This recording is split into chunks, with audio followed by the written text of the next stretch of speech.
কি জানি কয়, পানির মধ্যে দিয়ে গোলায়া এগুলি খাওয়া হয়, মাদুলির মধ্যে ঢুকাইয়া গলার মধ্যে ঝুলানো হয়। দেখেন এই বাংলাদেশে যেসব কোরআন শরীফ ছাপা হয়, এই সব কোরআন শরীফের দুরবস্থা। এটা আছে কিনা আমি জানি না, আলহামদুলিল্লাহ এটা নাই। কোন কোন কোরআন শরীফ যে বাংলাদেশে ছাপা হয় সেগুলিতে লেখা থাকে সূরায়ে মায়দার নকশা, সূরা ইউসুফের নকশা, সূরায়ে বনি ইসরাইলের নকশা। এই নকশা লিখা গলায় ঝুলাইলে পেটে ব্যথা ভালো হবে, ওই নকশা ঝুলাইলে মেয়ের বিয়ে হবে তাড়াতাড়ি, এই নকশা ঝুলাইলে যে মেয়েকে পছন্দ করো বিয়ে করতে পারবা তাড়াতাড়ি। নওজুবিল্লাহ কর। নকশার মধ্যে আছে কি? নকশার ভিতরে আছে 1293, 1711, 513 হাবিজাবি কতগুলো নাম্বার দিয়া তারপরে লাল কালি দিয়ে দাগ দিয়ে দিয়ে ধান্দাবাজি করা। এরপরে ওই ধান্দাবাজি তাবিজের কোনায় কোনায় লেখে ইয়া জিব্রাইলো, ইয়া মিকাইলো, ইয়া ইসরাফিলো, ইয়া আজরাইলো। উপরে লেখে ইয়া বধূহ, নিচে লেখে ইয়া বধূহ। আমি একজন তাবিজ লেখককে জিজ্ঞেস করলাম, ভাই ইয়া আজরাইলু ইয়া মিকাইলু তো বুঝলাম, ইয়া বধূহ কি? কয়েছে হুজুর আমি নিজেও বুঝি না বধূহ কি।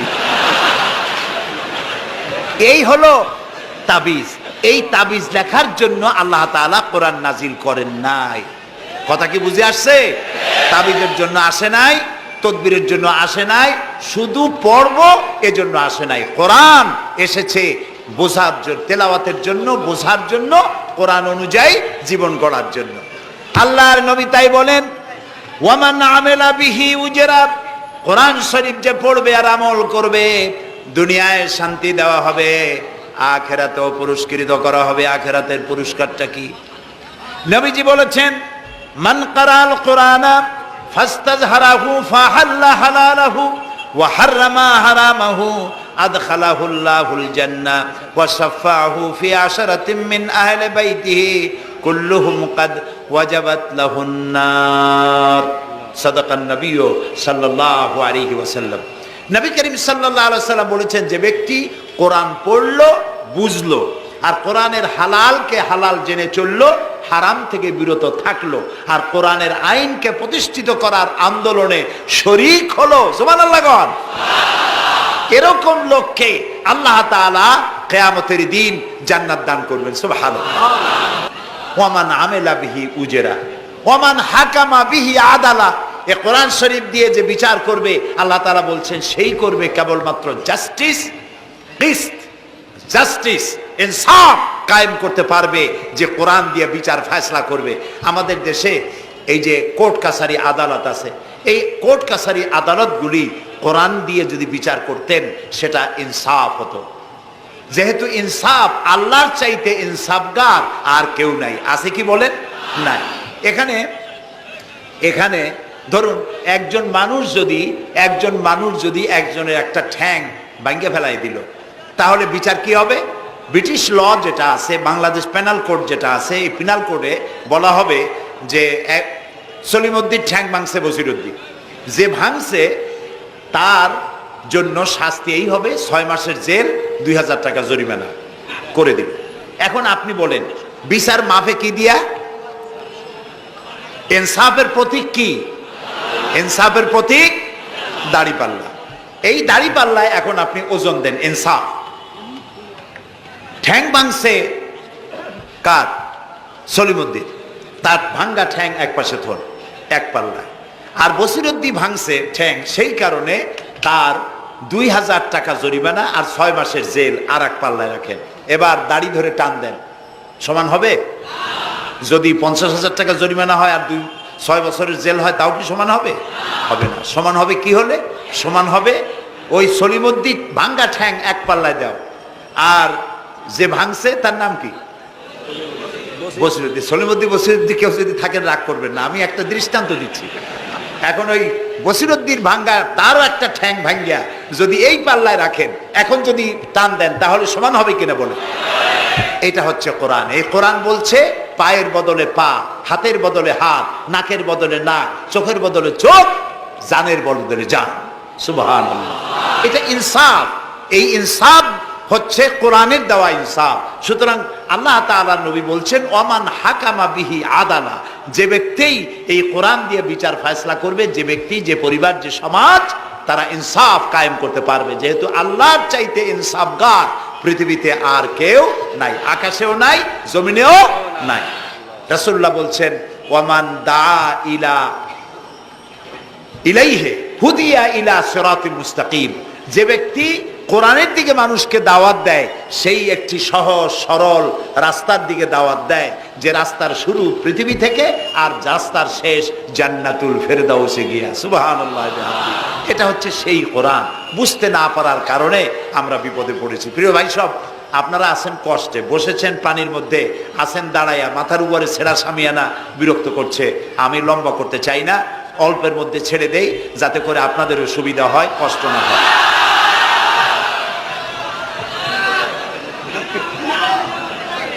আমি না, তবুও আমি খুব লম্বা করব না, অল্পতে আমরা যাতে বুঝতে পারি এরকম একটু কথা আমি বলতে চাই, একটু বলি। এবং সেইটা বলবো, হ্যাঁ সেইটাই বলবো যেটা আপনারা শুনতে চান, সেইটাই বলবো যেটা শুরু করেছিলেন আমাদের রফিকুল ইসলাম খান ভাই, মহানগরীর সেক্রেটারি জনাব রফিকুল ইসলাম খান। আল্লাহ তাআলা ওনার প্রতি রহম করুন, আমরা বলি আমিন। এবং আমার বক্তৃতার পরে আমরা আমাদের সম্মানিত অ্যাসিস্ট্যান্ট সেক্রেটারি জেনারেলের কিছু কথা আমরা শুনবো ইনশাআল্লাহ। তো আমি ওই আয়াতটা দিয়েই কথা বলি। আল্লাহ তাআলা বলছেন, ইয়া আইয়ুহাল্লাযীনা আমানু হাল আদুল্লুকুম আলা তিজারাতিন তুনজিকুম মিন আযাবিন আলীম তু'মিনুনা বিল্লাহি ওয়া রাসূলিহি ওয়া তুজাহিদুনা ফি সাবিলিল্লাহ। আমি জানি আমরা লাভের ব্যাপারে খুব আছি, লোকসানে আমরা কেউ নাই। মানুষ লেখাপড়া জানুক আর না জানুক, লাভ যেখানে সেখানে মানুষ ঝাঁপ দেয় তাড়াতাড়ি। ওই যে বলে না যে এই হিসাব না জানলে কি হবে, কম দিলে টের পায়। আমরা লাভ খুব ভালোই বুঝি, এই জন্য এটা কোরআনও নয় হাদিসও নয়, একটি রূপক কথা। এক ব্যবসায়ী নাকি কিয়ামতের দিন হাজির করা হবে, ফেরেশতা তাকে বলবে যে আল্লাহর বান্দা, তোমার পাপ আর পুণ্য, ন্যাক আর বদ, এই দুটি সমান সমান হয়ে গেছে, 50-50। এখন কোন জায়গায় যাবা, কও বেহেশতে যাবা না দোজখে যাবা? ব্যবসায়ী লোকটা কিছু জানে না, সে কয় যে ফেরেশতা ভাই, আমি তো দোজখে চিনি না, বেহেশতেও চিনি না, সারা জীবন ব্যবসা করছি, যে জায়গায় গেলে আমার 2 টাকা লাভ হয় ওইখানে আমার পাঠাবো। তো মানুষ লাভ খুব ভালো বোঝে এবং লাভের দিকে মানুষ ঝোঁকে বেশি। এই জন্য আল্লাহ তাআলা বলছেন, হাল আদুল্লুকুম আলা তিজারাতিন তুনজিকুম মিন আযাবিন আলীম, যেটা লাভ আর লাভ। আমার সাথে ব্যবসা করো, শুধু লাভ হবে। তো এই ব্যবসার মধ্যে পুঁজি হলো 3টা। ব্যবসার মধ্যে পুঁজি কয়টা? 3টা। আল্লাহ রাব্বুল আলামিন বলেন, তু'মিনুনা বিল্লাহি ওয়া রাসূলিহি ওয়া তুজাহিদুনা ফি সাবিলিল্লাহ। 3টি পুঁজি। একটি হলো আল্লাহর প্রতি ঈমান, রাসূলের প্রতি ঈমান এবং আল্লাহর রাস্তায় জিহাদ করা, মাল দিয়া জান দিয়া। এই কয়টা হলো? 3টা। চলুন এই 3টি কথার ব্যাখ্যা করে তারপরে মোনাজাত করব সংক্ষেপে, যেন আমরা আল্লাহর সাথে ব্যবসাটা শুরু করতে পারি আজকে থেকেই। আল্লাহ যেন তৌফিক দেন, বলেন আমিন। 1 নম্বর হচ্ছে তুমিনুনা বিল্লাহ, আল্লাহর প্রতি বিশ্বাস, আল্লাহর প্রতি ঈমান, বলেন আল্লাহর প্রতি ঈমান। এখন আপনারা বলবেন যে এটা তো কোনো নতুন কথা হলো না, আল্লাহর প্রতি ঈমান আনছি, যদি ঈমানই না থাকতো তাহলে কি বৃষ্টির মধ্যে এই পানির মধ্যে আমরা কি বসে থাকতাম? 100% সত্য কথা। ঈমান না থাকলে কেউ আসতেন না, আর এই পানির মধ্যে, ঝড়ের মধ্যে বাঁশ ভাঙ্গে মাথায় পড়তে পারে এই ঝুঁকি নিয়ে বসতেন না। ঠিক কিনা ভাই? আমরা সবাই ঈমানদার। তবে আল্লাহর উপর ঈমান আনতে হলে 4টি শর্ত লাগে। কয়টি শর্ত? 4টি শর্ত ফুলফিল করলে আল্লাহর উপরে ঈমান এনেছি বলে প্রমাণিত হবে। নইলে আল্লাহ আছে একথা নুরা পাগলাও বলছে। নুরা পাগলার বলা আর আপনার আমার বলা এটা তো এক হওয়ার কথা না, ঠিক কিনা বলে?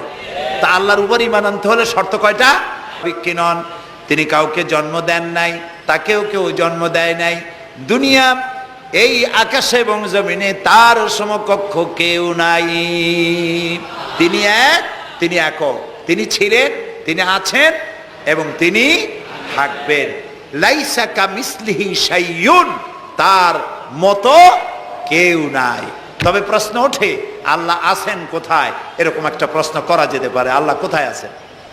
বলতে পারবেন কোথায় আছে? এটি নিয়ে বিভ্রান্তি আছে মানুষের মধ্যে। কেউ বলেন আল্লাহ সদা সর্বত্র বিরাজিত, সব জায়গায় তিনি আছেন। এই কথাটি সত্য নয়। আল্লাহর যদি সব জায়গায় থাকা লাগে তাহলে পৃথিবীর মধ্যে ভালো জায়গাও আছে, খারাপ জায়গাও আছে, আছে না খারাপ জায়গা? আমি সেসব জায়গার নাম নিলাম না, আপনারা বুঝে নেন। তাহলে আল্লাহ সব জায়গায় থাকলে এই কথা যদি সত্য হয়, তাহলে এটি অত্যন্ত বেয়াদবিমূলক কথা, এ কথা ঠিক না। আল্লাহ আছেন কোথায়? আল্লাহ নিজেই বলছেন তিনি কোথায় আছেন। কোরআনে কারিমে রব্বুল আলামিন তিনি কোথায় আছেন একথা তিনি নিজেই বলে দিয়েছেন। আর রহমানু আলাল আরশিস তাওয়া, আল্লাহ তাআলা আরশের উপরে আছেন, সুবহানাল্লাহ ওয়া বিহামদিহি। এবং প্রত্যেক রাত্রে তিনি শেষ রাত্রে প্রথম আকাশে আসেন, নবী করিম সাল্লাল্লাহু আলাইহি সাল্লাম বলেছেন। প্রিয় ভাই সব, তো আল্লাহ তাআলা সদা সর্বত্র বিরাজমান যে কথাটা বলা হয়, এটা আক্ষরিক অর্থে ওরকম না, এটা ব্যাখ্যা সাপেক্ষে কথা। আল্লাহ সদা সর্বত্র সব জায়গা সম্পর্কে ওয়াকিফাল, তিনি সব জানেন, সব দেখেন। তিনি সামিউন, তিনি বাসিরুন, তিনি দেখতে পান, তিনি শুনতে পান। আপনার আমার দেখার মধ্যে কোনো বাধা, প্রাচীর, অবস্ট্রাকশন কিছু একটা থাকতেই পারে। আল্লাহর দেখার মধ্যে কোনো বাধা নাই। অন্ধকার রাতেও দেখেন, কুয়াশাচ্ছন্ন হলেও দেখেন, মেঘের মধ্যেও দেখেন, তার দেখায় কোনো বাধা নাই, তার শোনায় কোনো বাধা নাই। এমন কি মহাসাগরের অতল তলদেশে ছোট্ট পাথরের গায়ে লাগানো একটি ছোট্ট পোকা, যাকে মাইক্রোস্কোপ যন্ত্র ছাড়া দেখা যায় না, এমন ছোট্ট সূক্ষ্ম একটি পোকাও যদি, ক্ষুদ্রাতি ক্ষুদ্র একটি পোকাও যদি পেটের জ্বালায় অথবা ক্ষুধার জ্বালায় চিৎকার মারে, কেউ শুনতে পায় না। আরশের মালিক আল্লাহ রব্বুল আলামিন তা শুনতে পান। এ হচ্ছে আল্লাহ, তিনি সব শুনতে পান, সব দেখতে পান। তার জাত সম্পর্কে স্বীকার করে নেওয়া, মেনে নেওয়া, তিনি আছেন, তার শক্তি সহকারে তাকে মানা। আমরা যে কোনো জিনিস বিশ্বাস করি তার শক্তি সহকারে বিশ্বাস করি। বাতাসকে বিশ্বাস করি, প্রচন্ড বেগে বয়ে গেলে আমাদের মাথার উপরে যা আছে ভেঙে চুরে সব শেষ করি ভালো, এভাবে বিশ্বাস করি। পানিকে বিশ্বাস করি, সে চুবায়ে মারতে পারে, ডুবায়ে মারতে পারে, পানির চুবানো ভিজানো এ শক্তি পানির আছে। আমরা আগুনকে বিশ্বাস করি, জ্বালিয়ে পুড়িয়ে ছাই করে দিতে পারে, এভাবে আগুনের শক্তি সহকারে বিশ্বাস করি। সাপকে বিশ্বাস করি, বাঘকে বিশ্বাস করি, দংশন করলে, থাবা মারলে কাম সারা। পয়জনকে বিশ্বাস করি, খাইলে পরে মরে যেতে পারি, শক্তি সহকারে বিশ্বাস করি, ঠিক না?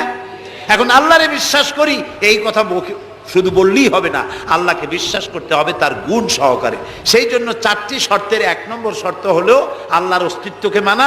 2 নম্বরের শর্ত হচ্ছে আল্লাহর গুণাবলীকে স্বীকার করা, মেনে নেওয়া। আল্লাহর গুণাবলী কি? কোরআন শরীফে আল্লাহর অনেকগুলি নাম আছে। আল্লাহ এ হচ্ছে ইসমে জাত। আল্লাহ এটা কি? ইসমে জাত, আসল নাম কি? আল্লাহ। বলেন সবাই আল্লাহ ন, কিন্তু আল্লাহ এটা অশুদ্ধ, বলার সময় মুখটা গোল হয়ে যাবে। আল্লাহ বলেন সবাই আল্লাহ। কি মধুর নাম, সুবহানাল্লাহ, সুবহানাল্লাহ। আল্লাহ নিজেই বলেছেন ওয়ালাহুল আসমাউল হুসনা, আল্লাহ রয়েছে সুন্দর সুন্দর নাম। 99টি নামের কথা কোরআনে কারিমে আল্লাহ তাআলা নিজেই বলেছেন, সুবহানাল্লাহ। এখন ওই নামগুলিকে বলা হয় সিফাতি নাম, অর্থাৎ গুণবাচক নাম। এই গুণ সহকারে তাকে স্বীকার করতে হবে। তিনি রাজ্জাক, খেতে দেওয়ার মালিক কে? আল্লাহ। তিনি রব, সৃষ্টি করেন। তিনি খালেক, তিনি স্রষ্টা। তিনি রব, তিনি প্রতিপালনকারী। তিনি রহমান, তিনি দয়ালু। তিনি রহিম, তিনি রহমান, তিনি দাতা। রহিম, তিনি দয়ালু। অর্থাৎ প্রত্যেকটা নামের এক একটা শব্দ অর্থ আছে, এবং সেই অর্থ সহকারে বিশ্বাস করতে হবে তাকে। এই বিশ্বাস যদি আমরা করতে পারি, তাহলে শিরক থেকে আমরা বাঁচতে পারবো। সুবহানাল্লাহ বলেন। আচ্ছা বলেন তো, সন্তান দেওয়ার মালিককে? সন্তান না দেওয়ার মালিককে? হায়াতের মালিককে? মওতের মালিককে? খেতে দেওয়ার মালিককে? কষ্ট দেওয়ার মালিককে? কষ্ট থেকে বাঁচাবার মালিককে? সব কিছুর মালিককে। এইভাবে আমরা কি বিশ্বাস করি? না, সবাই করি না। যারা বলেছেন আমিও বিশ্বাস করি, হ্যাঁ বিশ্বাস আমাদের থাকতে পারে, কিন্তু অনেক লোক আছে এভাবে বিশ্বাস করে না বলেই বিবাহ করেছে, সন্তান হয় না। তখন শাহ আলী বাগদাদি রহমতুল্লাহ আলাইহের মাজারে গিয়া সেখানে বসে তার ওই মাজারের কাছে গিয়ে চাইলো আমারে সন্তান দাও, খাজা বাবা সন্তান দাও। অথবা হাইকোর্টের মাজারে বৃহস্পতিবার দিন গিয়ে ভিড় করলো, বাবা সন্তান দাও, অথবা মামলায় পড়েছি বাঁচায় দাও, পরীক্ষা দেবে ছেলে পাস করায় দাও, ইত্যাদি। বলেন এরকম? বলে না? জায়েজ নাই, একদম জায়েজ নাই। কাকে বলতে হবে? আল্লাহর নবী বলেছেন ওয়াইদা সাআলতা ফাসআলিল্লাহ, কিছু বলতে চাইলে আল্লাহরে বলো। ওয়াইজা সাআলতা ফাসআলিল ওয়াইজা ইসতাআনতা ফাসতাইন বিল্লাহ, সাহায্য যদি চাও আল্লাহর কাছে সাহায্য চাও। আমরা সূরা ফাতিহার ভিতরে প্রত্যেক নামাজের প্রতি রাকাতে বলি ইয়্যাকা না'বুদু ওয়া ইয়্যাকা নাস্তাঈন, আল্লাহ তাআলা একমাত্র তোমার ইবাদত করি আর একমাত্র তোমারই কাছে সাহায্য কামনা করি। হযরত ইব্রাহিম আলাইহিস সালাম আমাদের জাতির পিতা। একটু আগে আমরা বলছি না সবাই, ইব্রাহিম আলাইহিস সালামকে আগুনে, এটারে এদিক ফিরিয়ে দিল কে? ইব্রাহিম আলাইহিস সালামকে আগুনে যখন ফেলে দেওয়া হচ্ছিল তখন হযরত জিবরাইল এসে বলছিলেন আমার কাছে সাহায্য চাও ইব্রাহিম, আমি তোমারে আগুন দিয়ে বাঁচায় দেব। এই যে ইব্রাহিম আলাইহিস সালামের কাছে তাকে সাহায্য দেওয়ার জন্য বলা হলো, এটা কি ঘোরাঘুরি করে? এই মাইকের হর্ন ঘুরান কেন? যেমন ছিল ওই দিকে দিয়ে দেন, আমারে শোনায় তো লাভ নাই। প্রিয় ভাই সব, ইব্রাহিম আলাইহিস সালামকে জিবরাইল বললেন আমার কাছে সাহায্য চাও। ইব্রাহিম আলাইহিস সালাম সাহায্য চাইছিলেন? বলেন চাইছিলেন? হযরত ইব্রাহিম বলেছেন জিবরাইল আমি কেন সাহায্য চাইব তোমার কাছে? আমি তো এমন কোন অন্ধ আল্লাহর ইবাদত করি না যিনি তার নিজের চোখে তার গোলামের দুঃখ দুর্দশা দেখতে পান না। আল্লাহ কি দেখছেন না যে আমি বিপদে পড়ছি? আমি তোমার কাছে কেন সাহায্য চাইবো? আমি আগুনে পড়লে যদি আল্লাহ খুশি হন তাহলে আমি তো এভাবে হাজারবার পড়তে রাজি আছি আমার আল্লাহকে খুশি করার জন্য। এটা হলো আল্লাহর প্রতি বিশ্বাস এবং আল্লাহর কাছে চাওয়া। চাইতে হবে কার কাছে? আমি বিপদে পড়ছি বলবো কারে? আমি অশান্তিতে আছি বলবো কারে? আমার অভাব আছে বলবো কারে? সর্বাবস্থায় আল্লাহকে বলতে হবে। দেখুন আমাদের জাতির পিতা ইব্রাহিম আলাইহিস সালামের কথা এ কোরআন শরীফে আল্লাহ তাআলা বলে দিয়েছেন। তিনি কি বলেছেন? হযরত ইব্রাহিম বলেছেন আল্লাযী হুয়া ইউতঈমুনি ওয়া ইয়াসকিন, আমি যখন ক্ষুধার্ত হই আল্লাহ আমারে খাওয়ান, আমি যখন তৃষ্ণার্ত হই আল্লাহ আমারে পান করান। ওয়া ইযা মারিতু ফাহুয়া ইয়াশফিন, আমি যখন অসুস্থ হই আল্লাহ আমারে রোগ মুক্ত করেন। সুবহানাল্লাহ। আইয়ুব আলাইহিস সালাম 18 বছর রোগ ভোগ করলেন, কষ্ট পাইলেন, তিনি সাহায্য কার কাছে চাইছিলেন? ইউনূস আলাইহিস সালামের মতো বিপদে এই পৃথিবীর কোন মানুষ এত বড় বিপদে পড়ে নাই। মাছে তারে গিলে ফেলল, পানির অতল তলদেশে মাছ চলে গেল, মাছের পেটে দরজা নাই, জানালা নাই, ভেন্টিলেটর নাই, মাথা গলাইয়া কোন রকম বাইর হবে এমন কোনো পথ নাই, বাঁচার কোনো উপায় নাই। হযরত ইউনূস আলাইহিস সালাম যখন মাছের পেটের ভিতরে বিরাট বিপদে পড়ে গেলেন, হযরত ইউনূস আলাইহিস সালাম সাহায্য কার কাছে চেয়েছিলেন বলুন? তিনি বললেন, আল্লাহ তাআলা তার ঘটনা কোরআন শরীফের মধ্যে এভাবে বর্ণনা করেছেন ওয়াযান্নুন ইয যাহাবা মুগাদিবান ফাযান্না আন লান নাকদিরা আলাইহি ফানাদা ফিয যুলুমাতি আন লা ইলাহা ইল্লা আনতা সুবহানাকা ইন্নী কুনতু মিনাজ জালিমিন। আল্লাহ শোনাচ্ছেন, ও পৃথিবীর মানুষেরা শোনো, ইউনূসকে যখন মাছে গিলে ফেললো সে তখন ত্রিবিধ ফানাদা ফি যুলুমাত জমায় কাসির, ত্রিবিধ অন্ধকারের ভেতর থেকে তিনি চিৎকার মারলেন। রাতের অন্ধকার, মাছের পেটের অন্ধকার, পানির অন্ধকার, এই ত্রিবিধ অন্ধকারের মধ্য থেকে ইউনূস আলাইহিস সালাম চিৎকার মারলেন লা ইলাহা ইল্লা আনতা, আয় আল্লাহ তুমি ছাড়া কোনো ইলাহা নাই, সুবহানাকা আমি তোমার প্রশংসা করছি। আয় আল্লাহ তাআলা আমি আমার নফসের উপরে জুলম করেছি, আমার উপরে আমি জুলম করেছি। আল্লাহ তাআলা এই চিৎকার শুনেছিলেন? শুনেছেন? হযরত ইউনূস আলাইহিস সালাম মাছের পেটের ভিতরে বসে যেই চিৎকার মেরেছিলেন কেউ শুনতে পায় নাই, পানির ভিতরে কেউ শোনে নাই, জমিনে কেউ শোনে নাই, অন্তরিক্ষেও কেউ শুনতে পায় নাই।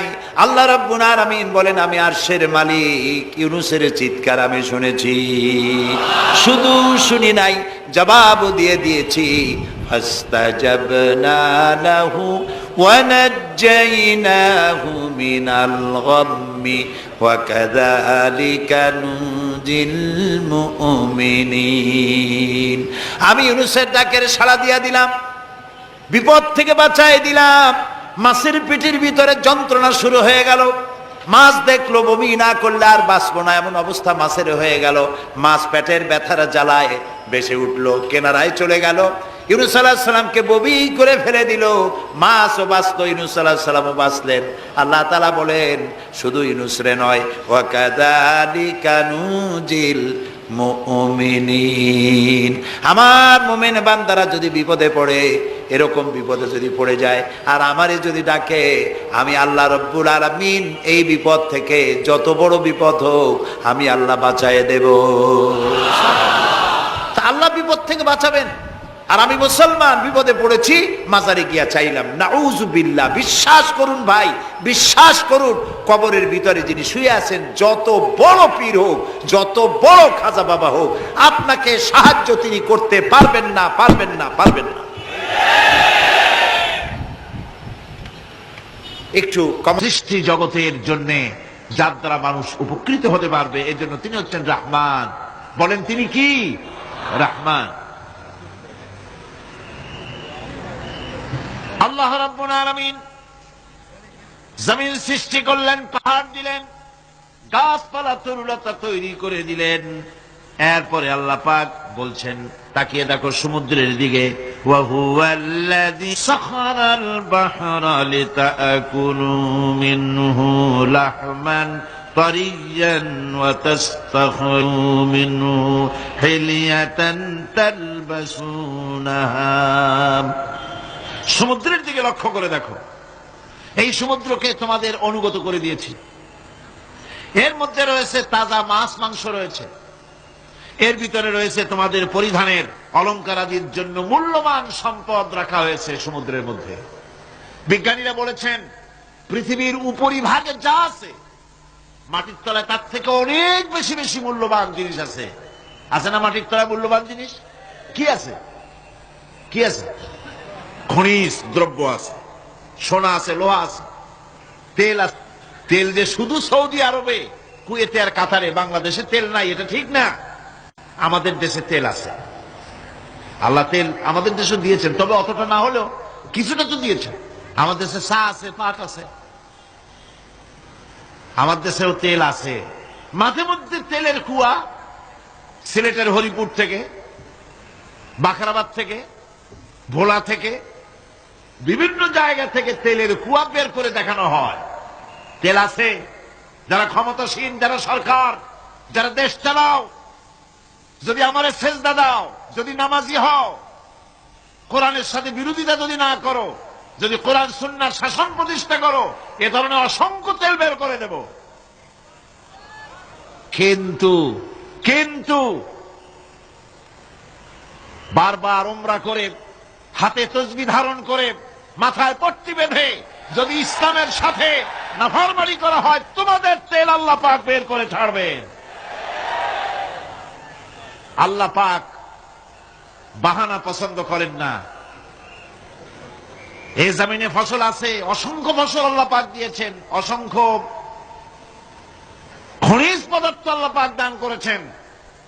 সেই খনিজ পদার্থগুলি আল্লাহ পাক, খনিজ দ্রব্যগুলি আল্লাহ পাক দিবেন মুমিনদের হাতে। কাদের হাতে দিবেন? আল্লাহ পাক বলেছেন, ওয়ালাউ আন্না আহলাল কুরা আমানু ওয়াত্তাকাউ লাফাতাহনা আলাইহিম বারাকাতিম মিনাস সামাই ওয়াল আরদ। দেশের লোকেরা, জনপদের লোকেরা যদি আমার উপর ঈমান আনে আর আমার কি ভয় করার নীতি যদি অবলম্বন করে চলে, তাহলে ওই দেশের মানুষের জন্য আকাশ আর জমিনের সব বরকতের দরজা আমি আল্লাহ খুলে দেব। নিয়ামতের অভাব নাই, যথেষ্ট নিয়ামত আল্লাহ পাকের আছে। তাহলে বললাম, এই পৃথিবীর উপরিভাগে যত নিয়ামত আছে পৃথিবীর ভেতরে এর থেকে কম নাই। কত ভিতরে? এই ভিতরে যাওয়ার জন্য একবার একটা চেষ্টা হলো। আমেরিকার ওকলাহামা সিটি, এটি একটি স্টেট। এই স্টেটের পাশে একটা জায়গা বেছে নেওয়া হলো যে পৃথিবী, তাদের ধারণা ছিল যে মাটি খুঁড়তে খুঁড়তে এর পৃথিবীর অপর পৃষ্ঠে যাওয়ার জন্য একটা আন্ডারগ্রাউন্ড রাস্তা করা যায় নাকি। ছোটবেলায় পড়ছিলাম আমি ভূগোলে একটা বইতে যে কেউ যদি আমাদের দেশ থেকে এখান থেকে মাটি খোঁড়া আরম্ভ করে তাহলে মাটি খুঁড়তে খুঁড়তে একদিন না একদিন আমেরিকায় পৌঁছে যাবে। কোনো ভিসা টিসা লাগবে না, VD7 DB7 97 লাগবে না, এমনি যাইতে পারবে। মানুষেরা চেষ্টা করলো মাটি খোঁড়া। মাটি খুঁড়তে খুঁড়তে পৃথিবীতে এটাই ছিল প্রথম এই দুঃসাহসিক পরিকল্পনা। ৬,০০০ ফিট পর্যন্ত মাটি খনন করার পর কোন কুল কিনারা করতে না পেরে তারা এই দুঃসাহসিক পরিকল্পনা ছেড়ে দিল। কিন্তু গবেষণার শেষ হয়নি। যারা গবেষণা করেছেন তারা গবেষণালব্ধ, তাদের অভিজ্ঞতা তারা লিখেছেন যে পৃথিবীর অন্তত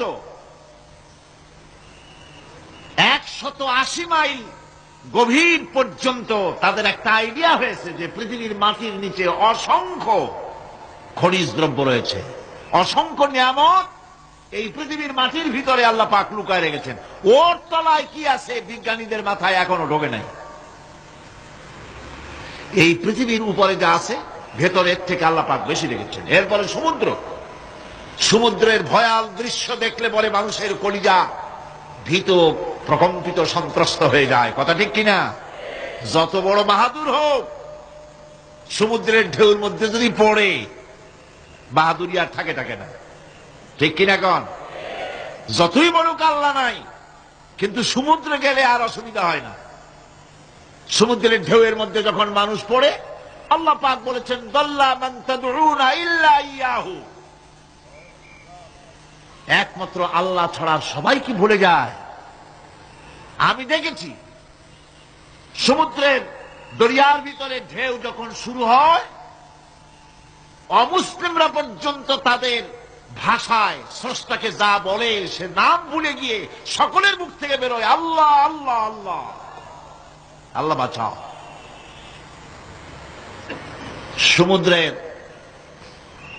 সমুদ্র বিরাট রহস্য, একটি বিরাট রহস্য। বারমুদা ট্রায়াঙ্গলের কথা আপনারা শুনেছেন। বারমুদা ট্রায়াঙ্গলটা কি এটা এখনো বিজ্ঞানের কাছে স্পষ্ট হয়নি।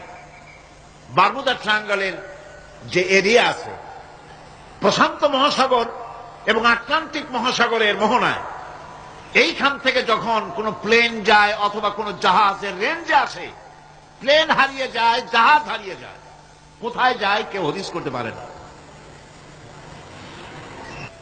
এই সমুদ্র মহাসমুদ্রের ভিতরে আল্লাহ রাব্বুল আলামিন অসংখ্য রহস্য রেখে দিয়েছেন যা বিজ্ঞানীরা উদ্ঘাটন করতে পারেনি।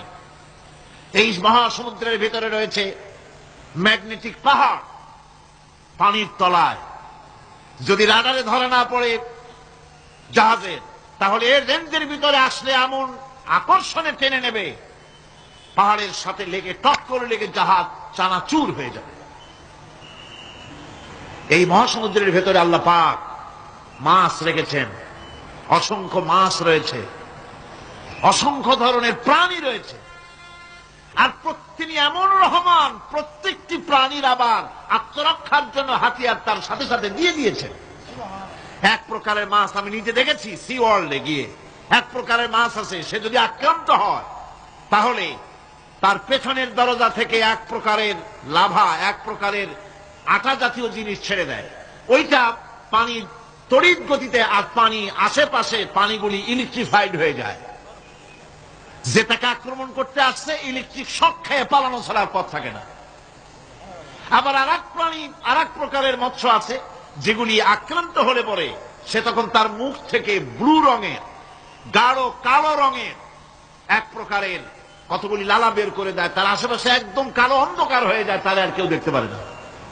এভাবে করে প্রত্যেককেই আত্মরক্ষার জন্য আল্লাহ পাক হাতিয়ার দিয়ে দিয়েছেন। সুবহানাল্লাহ। সেই সমুদ্রের ভেতরে এই ধরনের মৎস্যরাজি, বিরাট বিরাট প্রকাণ্ড প্রকাণ্ড প্রাণী আল্লাহ পাক সেখানে রেখেছেন।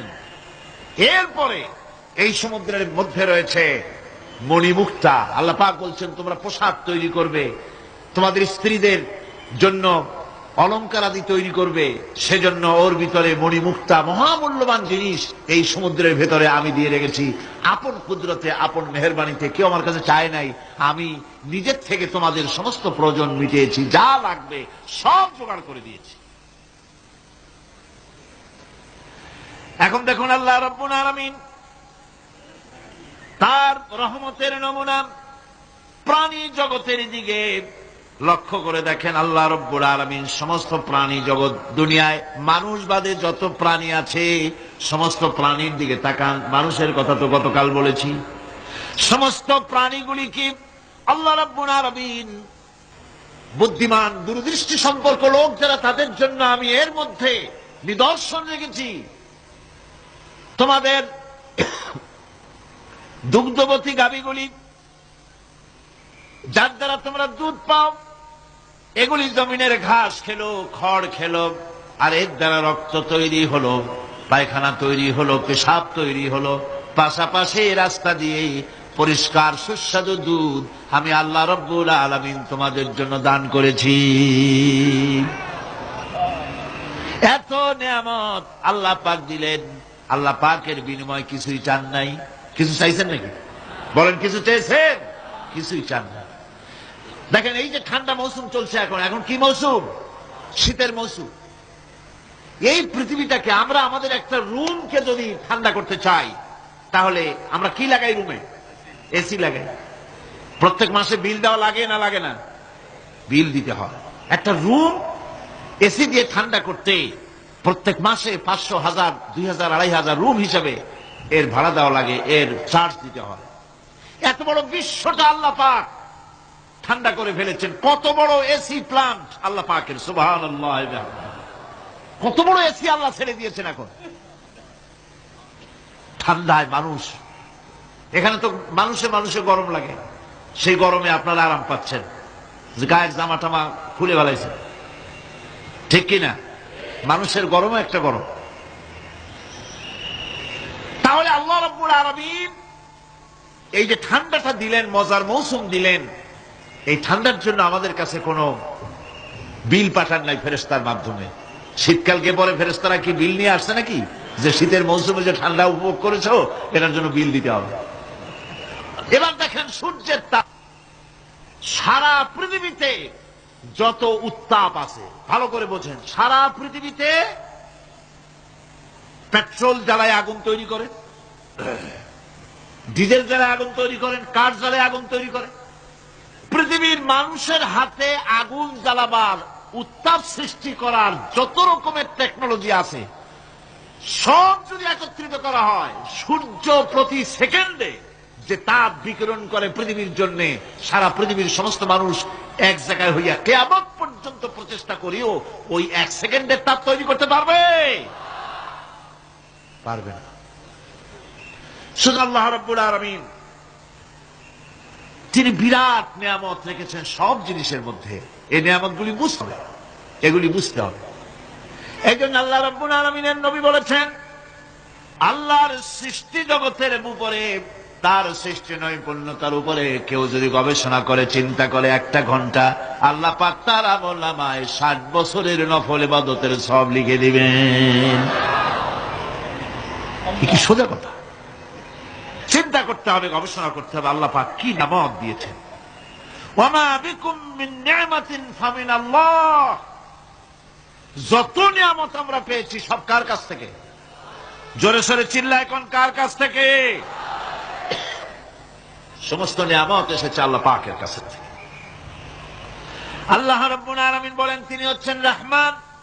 ওয়াল্লাহু জাআলা লাকুম মিন বুয়ুতিকুম সাকানান ওয়া জাআলা লাকুম মিন জুলুদিল আনআমি বুয়ুতা।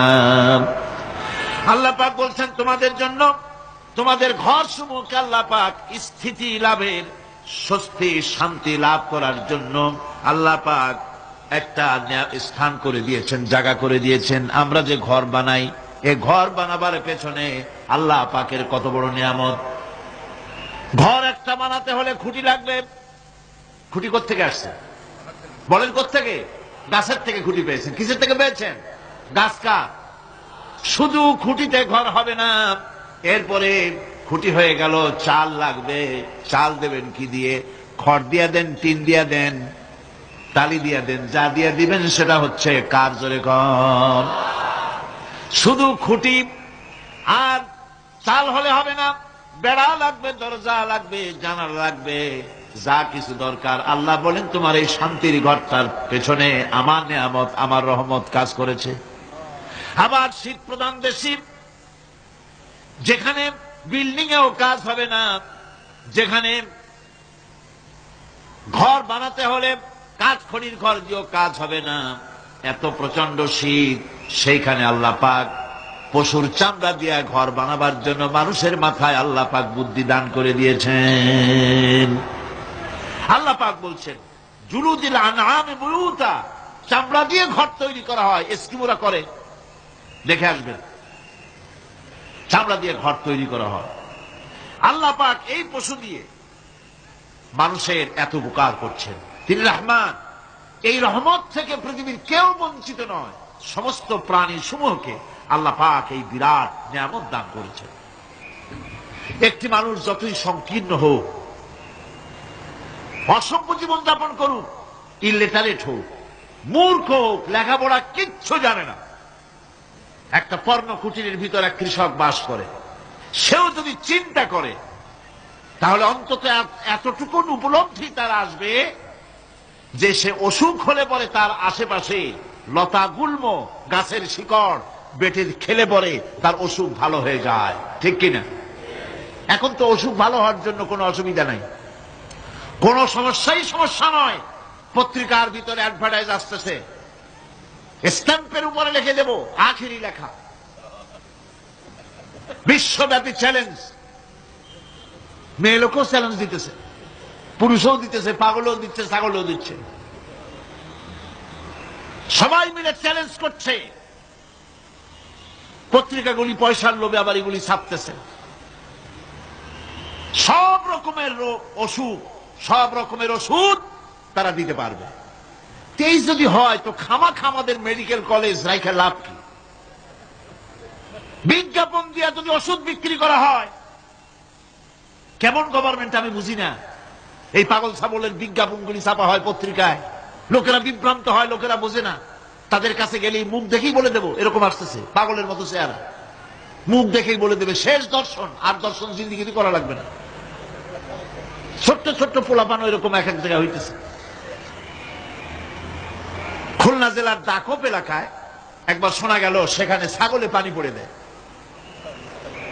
যে যাবে তার রোগ ভালো হবে। কি শিক্ষিত কি অশিক্ষিত সমানে গিয়ে লাইন দিতে লাগলো।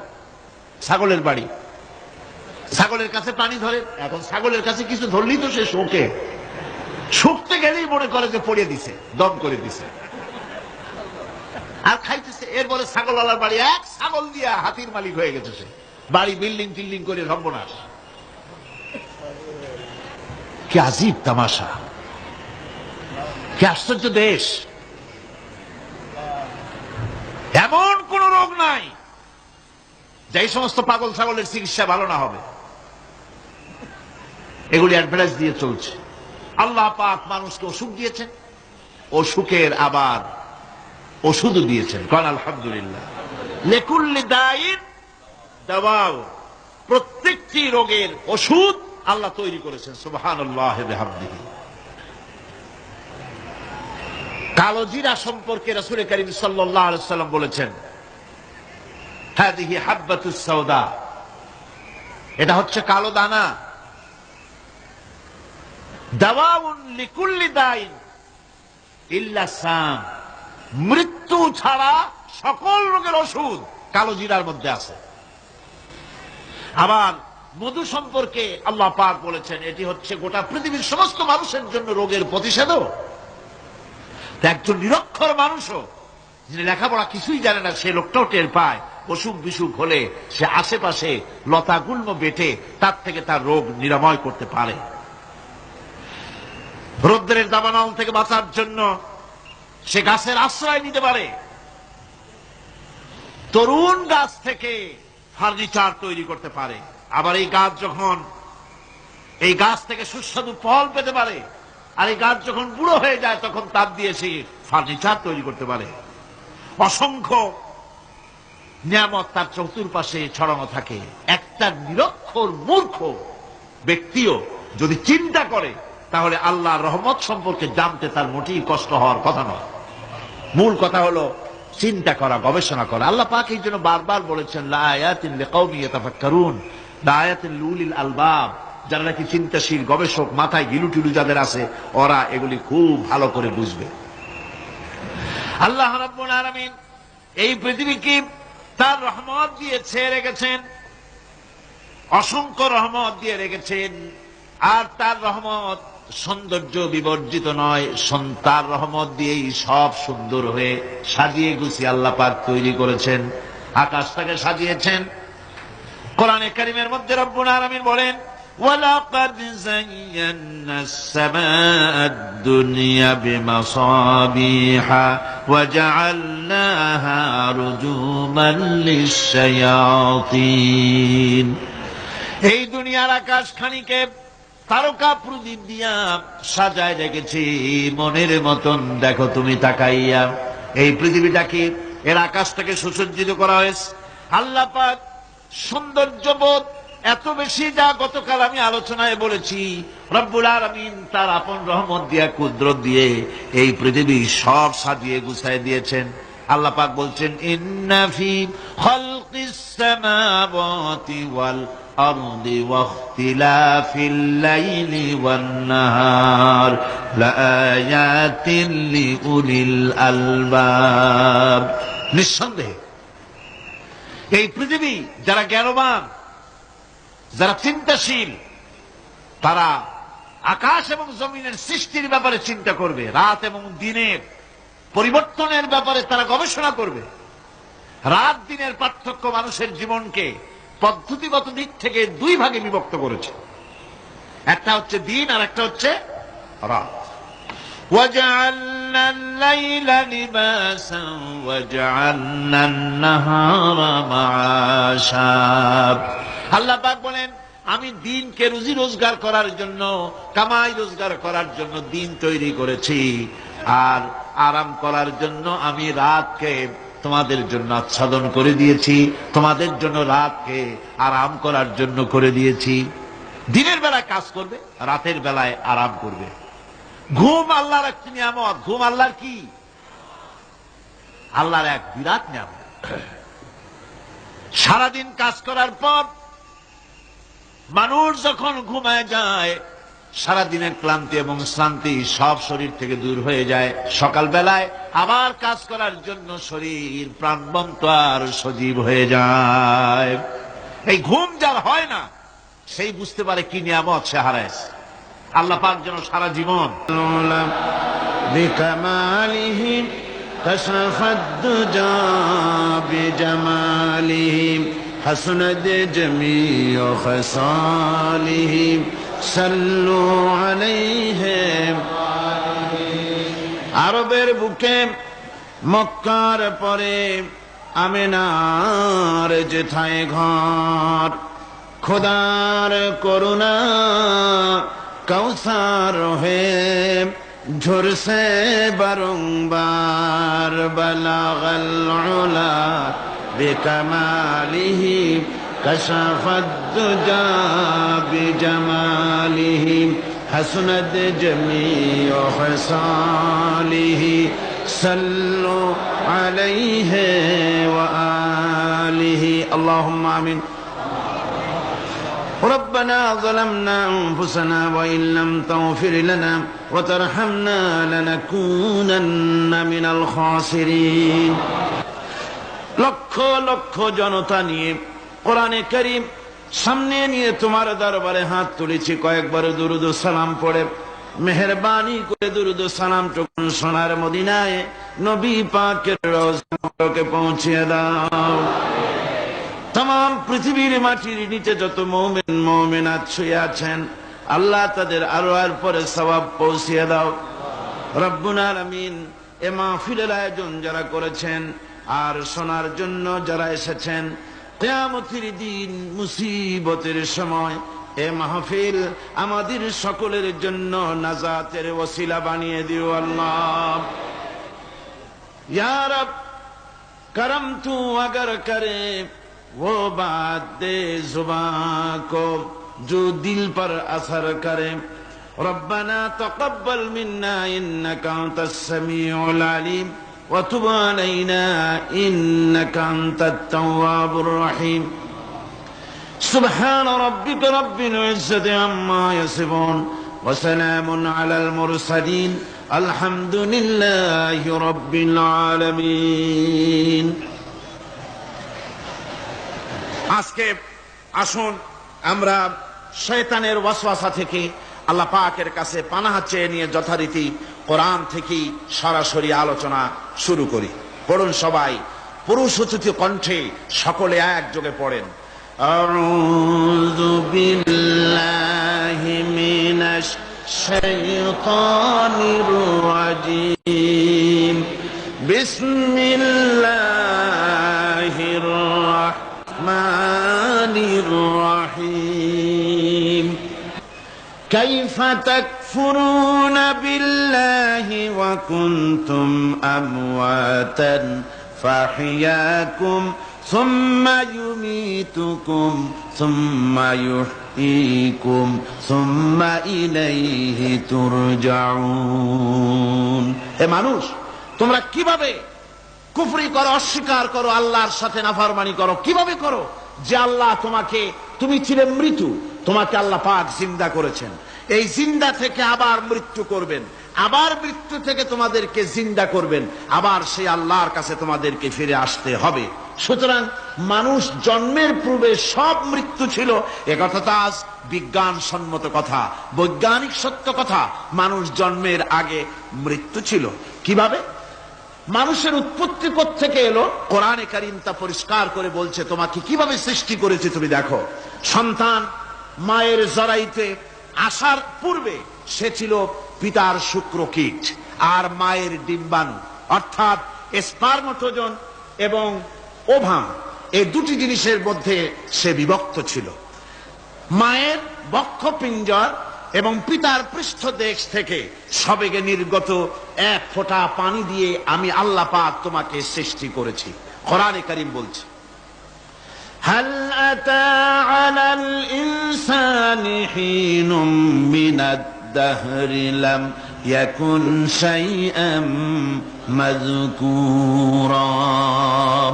মানুষের জীবনে কি এমন এক সময় এসেছিল না যখন সে উল্লেখযোগ্য বিষয় বস্তু হিসাবে পরিগণিত ছিল না? তোমার নাম ছিল না, পরিচয় ছিল না, কিছুই ছিল না, দুনিয়ার কেউ তোমাকে জানতো না, শুনতো না। আমি আল্লাহ পাক তোমাকে সৃষ্টি করেছি। তুমি কোত্থেকে এলে? কোরআনে কারীম থেকে তা জেনে নাও। আল্লাহ রাব্বুল আলামিন বলেন, ইন্না খালাকনাকুম মিন তুরাবিন সুম্মা মিন নুতফাতিন সুম্মা মিন আলাকাতিন সুম্মা মিন মুদগা। আমি রাব্বুল আলামিন তোমাকে সৃষ্টি করেছি, মাটির উপাদান দিয়ে তৈরি করলাম। মা বাপের পুরুষের স্পার্মটোজোন আর মহিলাদের ওভাম দুটিতে মিলে মায়ের গর্ভের ভিতরে নাপাক পানি ফোঁটাকে জমাট রক্তে পরিণত করে দিলাম। এই জমাট রক্তকে গোশত বানালাম, কচি কচি হাড় দিয়ে একটা বডি, একটা স্ট্রাকচার তৈরি করলাম। তারপরে ফাকাসাউনাল ইযামা লাহমা, গোশত দিয়ে, রগ দিয়ে, চামড়া দিয়ে সুন্দর করে ছাউনি দিয়া মায়ের গর্ভের ভিতরে আমি আল্লাহ রব্বুল আলামিন তোমাকে বানাইছি। মায়ের পেটের ভিতরে ফি কারারিন মাকিন, একটি সুরক্ষিত জায়গায় তোমাকে আমি রেখে দিলাম, যেখানে কোনো রোগ, কোনো জার্ম যেখানে পৌঁছতে পারবে না, কোনো অসুবিধা হবে না। এমন একটা জায়গায়, এমন একটা ইন্টেনসিভ কেয়ার ইউনিটের ভিতরে রেখেছি। সুবহানাল্লাহি ওয়া বিহামদিহি। একটা ইন্টেনসিভ কেয়ার ইউনিট, যেখানে কোন রকমের কোন জার্ম প্রবেশ করে বা করবার কোনো ক্ষমতা নাই কারো, এমন একটা যে একটা প্যাকেট, সুন্দর একটা প্যাকেট, একটা কভারের মধ্যে তোমাকে তৈরি করা হলো মায়ের পেটের মধ্যে। তারপরে আজকে তুমি কুফরি করতেছো, আজকে আমাকে অস্বীকার করছো। ওই গর্ভের ভেতরে আমি ইচ্ছে করলে রক্তের পিণ্ডের আকারে মায়ের গর্ভ থেকে আবর্ষণ করে দিতে পারতাম, দুনিয়ার মুখ দেখতে পারতে না। মায়ের পেটের ভেতর থেকে মরা সন্তান হিসাবে বের করে দিতে পারতাম, বিকলাঙ্গ করে বের করে দিতে পারতাম, পঙ্গু করে বের করতে পারতাম, পারতেন না? আল্লাহ রাব্বুল আলামিন বলেন কেমনে বানালাম? খলাকাল ইনসান, মানুষ আমি সৃষ্টি করেছি মায়ের পিঠের ভিতরে বসে। যখন ক্ষুধার উদ্রেক হলো, রুহু যখন এসে গেল, ক্ষুধা লাগলো, খাবারের প্রয়োজন হলো, আমি কেমনে খাওয়ালাম? দুনিয়ার কোন মা বাপ, কোন নেতা, কোন ডাক্তার, কোন চিকিৎসা বিজ্ঞানী মায়ের পেটের সন্তানের খাবার সরবরাহ করতে পারে না। আল্লাহ পাক বলেন তুমি কি খাবে? ব্যবস্থা আমি করেছি। মায়ের মাসিক অসুখকে বন্ধ করে দিয়ে মায়ের নাভির সঙ্গে তোমার নাভির সাথে তার লাগাইয়া দিয়েছি, আর ওই তারের মাধ্যমে রক্ত বের করে দিয়া মায়ের রক্ত দিয়ে তিল তিল করে তোমারে বড় করেছি। রক্তটা মুখে লাগাই নাই, মুখে লাগলে পরে নাপাক রক্ত, মুখটা নাপাক হয়ে যাবে। নাভির ভিতর দিয়ে পাস করে দিলাম, মুখটাকে পবিত্র রেখে দিলাম, যাতে করে দুনিয়ায় আসার পর আমার পবিত্র বানানো মুখখানা দিয়া এই দুনিয়ায় বসে তোমার আল্লাহর পবিত্র নামের জিকির করতে পারো। এমন সুন্দর করে মায়ের পিঠের ভিতরে তৈরি করলাম, হাত দিলাম, পা দিলাম, সুন্দর করে বানালাম, এমন নিখুঁত করে বানালাম, তাকায়া দেখো নিজের দিকে, সুন্দর করে বানালাম। এরপরে কি করলাম? সুম্মা নুখরিজুকুম তিফলা, বাচ্চার আকারে মায়ের পেট থেকে আস্তে করে বের করে নিয়ে আসলাম। সুবহানাল্লাহ বিহামদিহি, আস্তে করে মায়ের পেট থেকে নিয়ে এসেছি পৃথিবীর বুকে। পৃথিবীতে যখন আসলে তখন তোমার অবস্থাটা কি ছিল? ক্ষুধার যন্ত্রণায় যদি মরেও যেতে, কান্দা ছাড়া ভাষা নাই। ভাষা আছে? কোন হুঁশ ছিল আমাদের? কোন জ্ঞান ছিল? আল্লাহ রাব্বুল আলামিন বলেন আল্লাহু আখরাজাকুম মিন বুতুনি উম্মাহাতিকুম লা তা'লামুনা শাইআ, মায়ের গর্ভ থেকে এমন অবস্থায় বের করে এনেছি যখন তোমার কোনো হুঁশ নাই, জ্ঞান নাই, কথা বলতে পারো না, পায়খানার ভিতরে পড়ে থাকো, ট্যাটা করে কান্দা ছাড়া পথ নাই, পানির পিপাসায় গলা শুকায় যায়, কান্দা ছাড়া পথ নাই, মনের তোমার মুখের কোনো ভাষা নাই কান্না ছাড়া। আমি তোমার এমন আল্লাহ, আমি তোমার এমন স্রষ্টা, আমি তোমার এমন রব। তোমার ভাষা নাই বলে মায়ের কলিজার ভেতরে আমি তোমার প্রতি এক দুর্বিনীত মহব্বত পয়দা করে দিয়েছি। তোমার কান্না তোমার মায়ের বুকের মধ্যে শেল বিঁধে যায়। তুমি যখন কাঁদো, কান্নার আওয়াজ যখন মায়ের কানে চলে যায়, হাজারো কাজ ফেলে মা দৌড়াইয়া বাচ্চারে কোলে নেয়। কি খাবে কেউ তৈরি করে না। আল্লাহ রাব্বুল আলামিন বলে বান্দারে, দুনিয়ায় আসার আগে তুমি কি খাবে, খাবারের বন্দোবস্ত আমি আল্লাহ করেছি, আমি এমন স্রষ্টা। তুমি দুনিয়া আসার 6 মাস আগে তোমার মায়ের বুকের ওপরে তোমার খাদ্য গরম করে আমি আল্লাহ রিজার্ভ করে রেখে দিয়েছি। সেই খাদ্য শুধু খাদ্য নয়, রোগের প্রতিষেধক, এটা ওষুধ। আজ বিজ্ঞানীরা, চিকিৎসা বিজ্ঞানীরা বলছেন মায়ের দুধ সন্তানের খাদ্যের, মায়ের দুধের চাইতে কোনো বিকল্প কিছুই নাই। সন্তান পৃথিবীতে এলে মায়ের প্রথম দুধটা সূক্ষ্ম 32টা ছিদ্র করে আস্তে করে দুধ বার করে তোমার জীবন আমি বাঁচাইছি। খলাকাল ইনসান, মানুষ সৃষ্টি করেছি আমি আল্লাহ পাক। সুতরাং যে আল্লাহ পাক এ মানুষ সৃষ্টি করলেন আর মায়ের কলিজার ভিতরে মোহব্বত পয়দা করে দিলেন, সে আল্লাহ পাক বলছেন খবরদার ওই মাকেও যেন আবার ভুলে যেও না। মাকে সম্মান করে করো, মা বাপকে মোহব্বত করো, তাদেরকে শ্রদ্ধা করো। বউ পাইয়া, সুন্দরী স্ত্রী পেয়ে মায়ের কথা ভুলে যেও না। অনেক সাহেব আছে মায়ের কথা ভুলে যায়, স্ত্রীর কথা অনুযায়ী মায়ের উপরে অত্যাচার করে, এরকমও বহুত আছে। আল্লাহ পাক বলছেন, শোনো, وَقَضَى رَبُّكَ أَلَّا تَعْبُدُوا إِلَّا إِيَّاهُ وَبِالْوَالِدَيْنِ إِحْسَانًا। তোমার প্রভুর পক্ষ থেকে ফয়সালা হয়েছে, চূড়ান্ত সিদ্ধান্ত হয়ে গিয়েছে, আমি আল্লাহর ইবাদতের পর তোমার মা বাপের ইহসান করবে, খেদমত করবে, তাদের জন্য উপকার করবে, তাদেরকে ভালোবাসবে। আল্লাহ রাব্বুল আলামিন বলেন, মা বাবার সঙ্গে কেমনে কথা বলবে, তাদের সাথে কিভাবে আচরণ করবে, আল্লাহ তাও শিখিয়ে দিয়েছেন। আল্লাহ পাক বলেন, ওয়ালা তাকুল লাহুমা ওয়াকুল লাহুমা কাওলান কারীমা। মা বাবার সাথে সম্মানজনক কথা বলো। ওয়াকুল লাহুমা কাওলান কারীমা, সম্মানজনক কথা বলো। মাথায় ঝাঁকি দিয়ে রাগ করে চোখ মোটা করে কথা বলো না। তুমি সন্তান, তোমার জন্য সবচাইতে বড় পীর তোমার আব্বা, তোমার আম্মা, ঠিক কিনা কর? ছেলের জন্য, মেয়ের জন্য, সন্তানের জন্য সবচাইতে বড় পীর কে? বাপ মা। এটা ভালো করে মনে রাখতে হবে। আপনার মৌলানা সাহেবদের দোয়া, পীর সাহেবদের দোয়া কবুল হতেও পারে, নাও হতে পারে, 50-50 সম্ভাবনাও আছে, আবার সম্ভাবনা নাই। কিন্তু মা বাবের দোয়া কবুল হবে 100% সিউরিটি রয়েছে। রাসূলুল্লাহ বলেছেন 3 জনের দোয়া কবুল হবে, মুস্তাজাবুদ দাওয়াত। কয়জনের দোয়া কবুল হবে?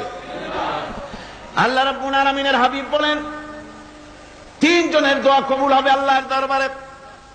তার মধ্যে একজন হলেন মাজলুম ব্যক্তি, যে ব্যক্তি অত্যাচারিত, যে ব্যক্তি মুসাফির, প্রবাসী, তার দোয়া কবুল হবে। আর মা বাপ যদি সন্তানের জন্য দোয়া করে, ওই দোয়া আল্লাহ রাব্বুল আলামিনের দরবারে মঞ্জুর হয়ে যায়। আল্লাহ রাব্বুল আলামিন মা বাপ সম্পর্কে বলেন, মা বাবের জন্য আমার কাছে দোয়া করবি বান্দারা, আমার কাছে দোয়া করবি। দোয়াটা আল্লাহ পাক শিখাচ্ছেন, রব্বিরহামহুমা কামা রব্বায়ানি সাগীরা। পড়েন সবাই, রব্বিরহামহুমা কামা রব্বায়ানি সাগীরা। একটু জিকির করেন, লা ইলাহা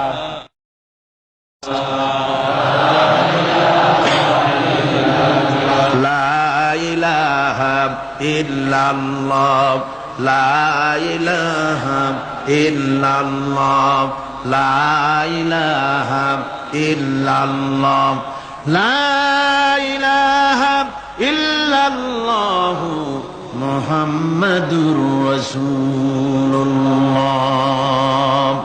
আমার ভাইরা, আল্লাহ পাক শিখাচ্ছেন, বান্দা তোর মা বাপের জন্য আমার কাছে দোয়া কর। আল্লাহ রাব, আয় আমার প্রভু, আমার মা বাপ যেমন ছোটবেলায় আমাকে স্নেহের কোলে লালন পালন করেছে, আয় আমার আল্লাহ তুমি আমার মা বাপকে তোমার রহমতের কোলে লালন পালন করো। আল্লাহ শিখাই দিয়েছেন। আমার ভাইরা, প্রত্যেক নামাজের পরে এই দোয়াটা ভুলে যাবেন না। ভুলে যাবেন? ভুলে যাবেন? আমার ভাইরা, আমার বোনেরা, সবাই প্রত্যেক নামাজের পরে পড়বেন, রব্বিরহামহুমা কামা রব্বায়ানি সাগীরা। এই দোয়া করতে কেউ ভুলে যাবেন না।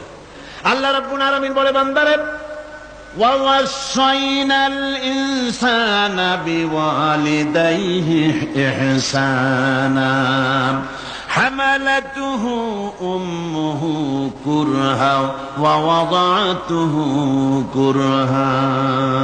আল্লাহ পাক বলেন, আমি পৃথিবীর সমস্ত মানব মণ্ডলীকে উপদেশ দিয়েছি, মা বাপকে সম্মান করো, শ্রদ্ধা করো, তাদের উপকার করো। তার কারণ হলো তোমার মা তোমাকে গর্ভে ধারণ করেছে অত্যন্ত কষ্টের সাথে।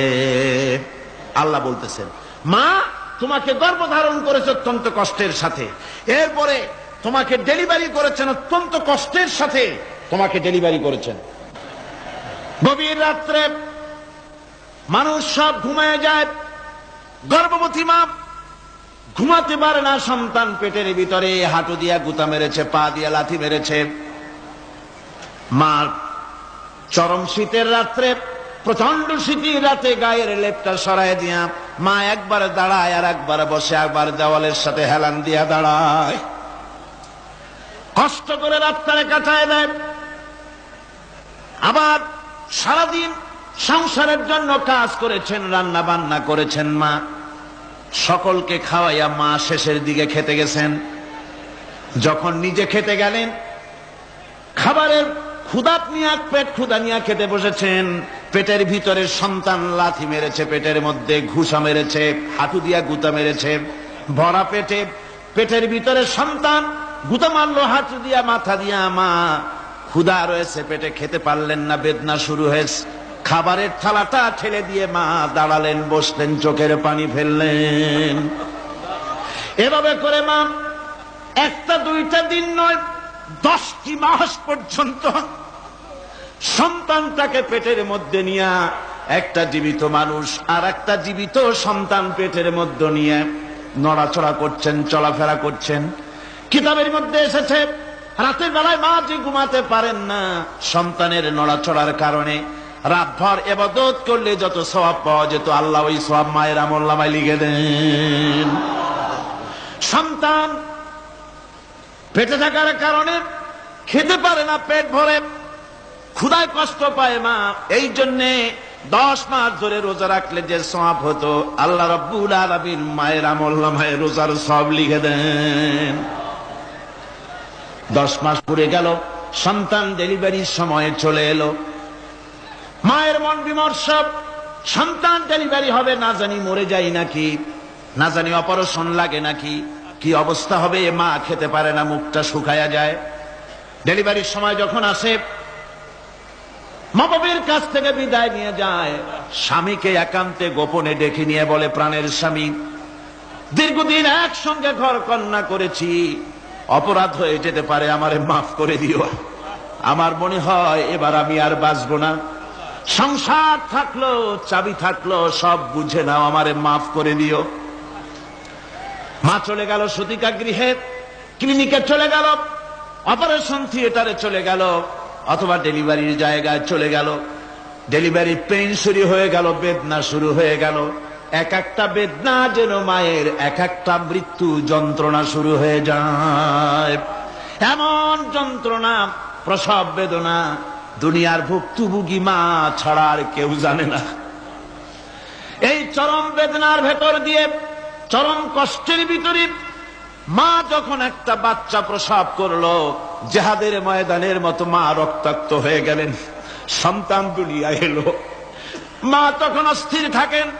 এত বড় বিরাট কষ্টের ভিতরে আল্লাহ রাব্বুল আলামিন বলেন, সন্তান যখন ডেলিভারি হয়ে গেল, মায়ের মনের ভিতরে আমি তখন এই ফিলিংস, এই টেন্ডেন্সি জাগ্রত করে দিই, দেখ কি হয়েছে। মা তখন দেখতে চায় কি হয়েছে। মায়ের সামনে যখন এত কষ্টের, হৃদয় বিঙ্গলন, কলিজার 32টি নাড়ি ছেঁড়া যন্ত্রণার সন্তান যখন মায়ের চোখের সামনে আসে, আল্লাহ পাক বলেন, মা যখন তার ছেলের মুখের দিকে তাকায়, মেয়ের মুখের দিকে তাকায়, আল্লাহ বলেন 10 মাসের পেটে ধরা কষ্ট আর ডেলিভারির সব কষ্ট মায়ের মন থেকে মুছে ফেলে দেই।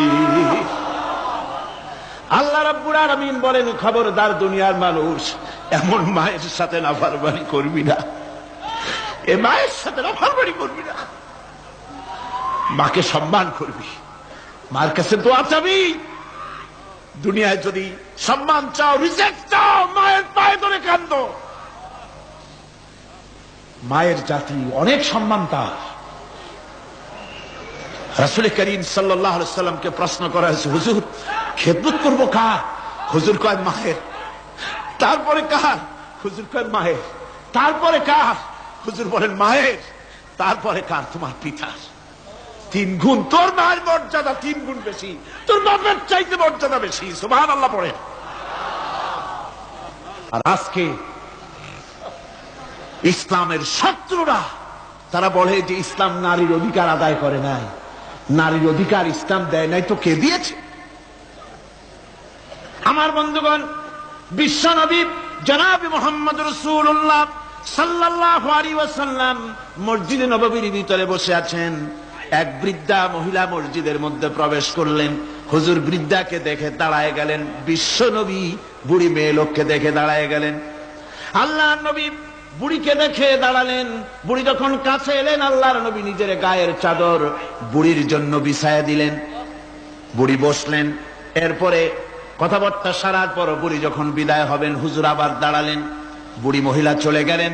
সাহাবায়ে কেরাম বলেন, ইয়া রাসূলুল্লাহ, কিছুই বুঝলাম না, একজন বৃদ্ধা মহিলার জন্য বিশ্ব নবী দাঁড়ান আর গায়ের চাদর বিছান, আমরা বড় আশ্চর্য হয়ে গেলাম। নবীজি বলেন, ও আমার সাহাবীরা, তোমরা জানো না, এই মহিলাকে চিনতে পারো নাই, আমি আমার মায়ের দুধ আমার জীবনে কিসমতে তেমন হয় নাই, আমি আমার মায়ের দুধ তেমন কিসমতে পাই নাই। যার বুকে দুধ খেয়ে, যার কোলে কাখে চড়ে আমি বড় হয়েছি, আমার সেই দুধ মা, ইনি হযরতে হালিমাতুস সাদিয়া, আমার সেই দুধ মা। রাসূলুল্লাহ নিজে সম্মান দিয়েছেন মায়ের। খবরদার, মাকে অসম্মান করবেন না, মাকে সম্মান করবেন, মাকে শ্রদ্ধা করবেন। আমার বন্ধুগণ, আলেম ওলামা পীর বুজুর্গদের জন্য হাদিয়া তো দেন, আপনারা কোনো নিষেধ নাই, দেন।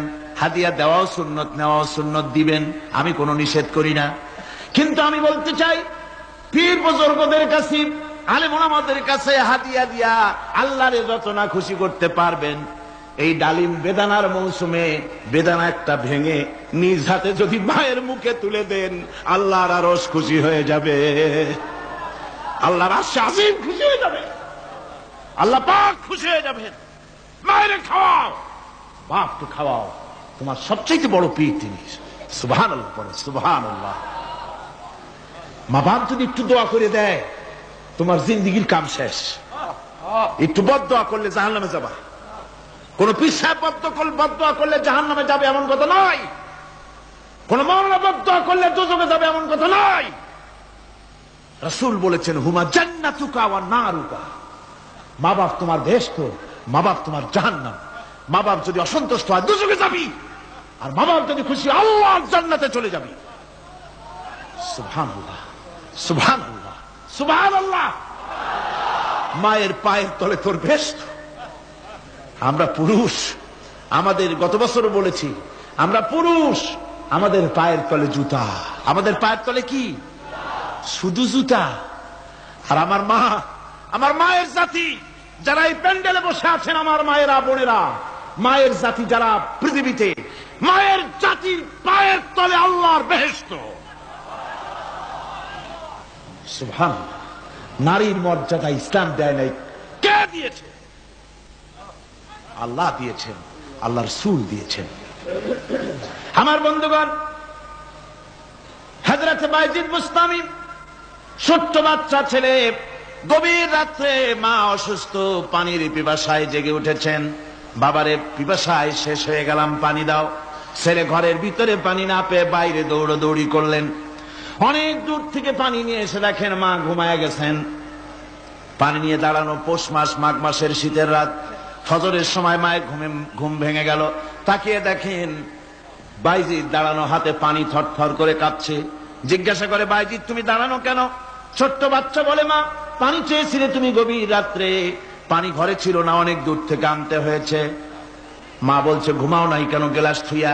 বাচ্চা বলে, ঘুমাই নাই, তুমি যদি আবার পানি চাও, সময় মতো যদি দিতে না পারি, মা তোমার কষ্ট হবে, এই জন্য ফজর পর্যন্ত আমি দাঁড়ায় আছি, কখন তুমি পানি চাও। মা হাতের থেকে পানি নিয়ে পান করলেন। বাইজিদকে বিছানার উপরে আরাম করে কম্বল দিয়ে ঘুম পড়াইয়া দিলেন। হযরতে বাইজিদের মা উযু করে ফজরের নামাজ পড়ে সিজদায় চলে গেলেন। চিৎকার মেরে কেঁদে বলেন, আমার রব, আমার আল্লাহ, আমি আমার বাইজিদের মা, আমি মা হয়ে বাইজিদের জন্য দোয়া করি। বাইজিদ আমার জন্য আজকে যা করেছে, আমি মা, আমার কলিজা ঠান্ডা হয়ে গেছে।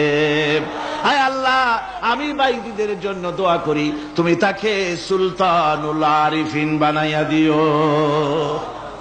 মঞ্জুর হয়ে গেল আল্লাহ পাকের কাছে দোয়া। আমার ভাইরা, আল্লাহ পাক বলছেন, খবরদার, আমার ইবাদতের পরে মা বাপ, আল্লাহর ইবাদতের পরে কারা? মা বাপ। মা বাপকে সম্মান করো, শ্রদ্ধা করো, মোহাব্বত করো, কিসমত খুলে যাবে, কিসমত খুলে যাবে। মা বাপকে সম্মান করো। হযরত আবু হুরায়রা রাদিয়াল্লাহু তাআলা আনহু রাসূলের সামনে এসে কাঁদতেছেন। হুজুর বলছেন, আবু হুরায়রা কাঁদো কেন? কাঁদো কেন? রাতের বেলা কাঁদো কেন? হযরত আবু হুরায়রা বলছেন, হুজুর আমাকে মা মেরেছেন। হুজুর বলছেন, মা মারলো কেন? কোন অপরাধ করেছো? কোন গোস্তাখি করেছো? আবু হুরায়রা বলছেন, না হুজুর, কোন গোস্তাখি করি নাই। তবে মারলো কেন? হযরত আবু হুরায়রা বলছেন, হুজুর আমি আপনার দরবার থেকে ফিরতে রাত হয়ে গিয়েছিল। মা জিজ্ঞেস করলেন, আবু হুরায়রা এত রাত্রে কোথায় ছিলি? বললাম, আমি ছিলাম যে কদম চুমতে পারলে দুনিয়া ধন্য হয়, সেই দরবারে নববীর কদম মোবারক থেকে আসতে আমার দেরি হয়েছে। আমার মা মুশরিকা, আপনার নাম শুনে তার গায়ে আগুন জ্বলে উঠলো, আমাকে ধরে মারা আরম্ভ করলো। বলল, হয় আমার বাড়ি ছাড়বি আর না হয় মুহাম্মদ সাল্লাল্লাহু আলাইহি ওয়াসাল্লামের দরবার ছাড়বি। আমি বললাম, আমার মা, তুমি বুড়ি মানুষ, তোমার গায়ে যত শক্তি আছে সমস্ত শক্তি দিয়ে আমারে পিটাও, আমারে মারো। মারতে মারতে আমাকে বাড়ি থেকে তুমি বের করে দাও। তোমার বাড়ি শুদ্ধ, তাম দুনিয়া ছেড়ে দিতে পারি, আল্লাহর নবীর কদম মোবারক ছেড়ে দিতে পারি না। হুজুর আমার মা আমাকে গলা ধাক্কা দিয়ে বের করে দিয়েছেন। হুজুর বলছেন, আবু হুরায়রা তোমার মা তোমাকে মেরেছে, তুমি আমার কাছে নালিশ করছো? আমার তো এখানে ইন্টারফেয়ার করার কিছুই নেই। সুবহানাল্লাহ, সুবহানাল্লাহ। মা তোমাকে মেরেছে, এখানে আমার করার কিচ্ছু নাই। বিশ্ব নবী বলছেন, এত বড় পাওয়ারফুল নবী, লেজিসলেটিভ পাওয়ার, সারে আল্লাহ তাকে বানিয়েছেন শরীয়ত প্রণেতা। কোরআন শরীফ, কোরআন শরীফে শুধু হালাল ও হারামের, হালাল এবং হারামের, বৈধ এবং অবৈধের সীমারেখা শুধু কোরআনই ঠিক করেন, রাসূলের জন্য আল্লাহ ছেড়ে দিয়েছেন। আল্লাহ রাসূলও হারাম, হালাল এবং হারামের বৈধতা অবৈধতার সীমারেখা নির্ধারণ করেছেন। এত বড় ক্ষমতা তার, এত বড় পাওয়ারফুল বিশ্বনবী, তিনি বলছেন, মা মেরা আমাদের মা যাদের বিদায় হয়ে গেছে, আল্লাহ বেহেশতের বাগান বানায়া দাও কবরটারে। আল্লাহ কবরগুলিকে জান্নাতুল ফেরদাউস বানায়া দাও। রব্বির হামহুমা কামা রব্বায়ানি সগীরা, রব্বির হামহুমা কামা রব্বায়ানি সগীরা। আল্লাহ রব্বির হামহুমা, তুমি তো রহমান, রব্বায়ানি সগীরা, তুমি জব্বার, আল্লাহ তুমি সত্তার, আমাদের দিকে তুমি মুহাইমিন, তুমি মুমিন, তুমি মুতাকাব্বির, তুমি সত্তারুল উয়ুব। আল্লাহ আমাদের দিকে তাকাও, আমাদের দিকে তাকাও। আয় আল্লাহ, এইভাবে করে মায়ের কাছে দাঁড়ায়া যদি মা মা বলে যদি কাঁদতাম, এমন নিষ্ঠুর মা নাই যে কোলে না নিয়ে পারে। আল্লাহ মায়ের চাইতে লক্ষ গুণে মায়া তোমার বেশি, আমাদেরকে রহমতের কোলে টেনে নাও। আয় আল্লাহ, যত মানুষ মাহফিলে হাত উঁচু করছে, যত গুনাহ আছে আজকের মাঠ থেকে কেউ যেন গুনাহ নিয়ে বাড়ি না যায়। আল্লাহ আমাদের শিরক গুনাহ মাফ করো, আমাদের বেদাতের গুনাহ মাফ করো, চুরি ডাকাতির গুনাহ মাফ করো, মানুষ হত্যা করার গুনাহ মাফ করো, জেনা করার গুনাহ মাফ করো। বিদায় হয়ে গেছে আল্লাহ, রব্বুল আলামিন বাংলাদেশ আমাদের প্রিয় জন্মভূমি, আল্লাহ কবরগুলিকে জান্নাতুল ফেরদাউস বানায়া দাও। রব্বির হামহুমা কামা রব্বায়ানি সগীরা। রব্বুল আলামিন আমাদের দোয়া তুমি কবুল করো আল্লাহ। দোয়া আল্লাহ, আমাদের কান্নার আওয়াজ তুমি শোনো আল্লাহ। কিচ্ছু নাই কান্দা ছাড়া আমাদের কাছে। আল্লাহ এই মাহফিলে যত যুবক এসেছে, আমাদের দেশের যুবকদের চরিত্র শেষ হয়ে যাচ্ছে আল্লাহ। সব যুবকদের জন্য দোয়া করি আল্লাহ, যুবক ছেলেদেরকে ইসলামী আন্দোলনের জন্য খালিদ বিন ওয়ালিদ বানায় দাও। এই মাহফিলে যত যুবক এসেছে আল্লাহ, সব যুবকদেরকে ইসলামী আন্দোলনের কর্মী বানায় দাও। আয় আল্লাহ, বাংলাদেশের সেনাবাহিনী, বাংলাদেশের বিডিআর তোমার দরবারে মঞ্জুর করো, তাদের সিনায় হিম্মত দাও। বাংলাদেশের পুলিশ বাহিনী ইমাম দিয়া কলজেটারে ভরে দাও। বাংলাদেশের সেনাবাহিনী, air force, land force, BDR, police, এদের কলিজায় এত বড় ইমাম দাও যে ইমানের জোরে বাংলাদেশের প্রতি ইঞ্চি জমিন রক্ত দিয়ে হেফাজত করতে পারে। আল্লাহ, ইয়া আল্লাহ, ইয়া আল্লাহ। আমার ভাইরা, হুজুর সাল্লাল্লাহু আলাইহি ওয়াসাল্লাম আরাফাতের ময়দানে দুহাত উঁচু করে দিয়ে আল্লাহর কাছে চাইছিলেন, যাতে তার বগল দেখা গিয়েছিল। হাদিস শরীফে এসেছে, আল্লাহর কাছে দুটো হাত উঁচু করে দিয়ে চান, ইয়া আল্লাহ, আল্লাহ। কান্দেন কান্দেন, আজকে কানবেন না, কবে কানবেন? আজই তো কান্নার দিন। কাঁদেন আল্লাহর কাছে, আল্লাহ ভিক্ষা চাই তোমার কাছে, আল্লাহ। আল্লাহ, অনেকের রোগ ব্যাধি আছে, মাফ করে দাও আল্লাহ। আজকের এক মহিলা আমার সঙ্গে টেলিফোনে কাঁদলেন। 20 বছর পর্যন্ত রোগে ভুগতেন। রাহেল আক্তার লাকি তার নাম। 20 বছর পর্যন্ত ভুগতেছে রোগে, কাঁদতেছে, বলছে বিশ্বাস করি কোরআনের মাহফিলে দোয়া কবুল হবে, অপারেশন যেন লাগে না, দোয়া করেন এই মহিলাকে যেন আল্লাহ অপারেশন না লাগায় ভালো করে দেন।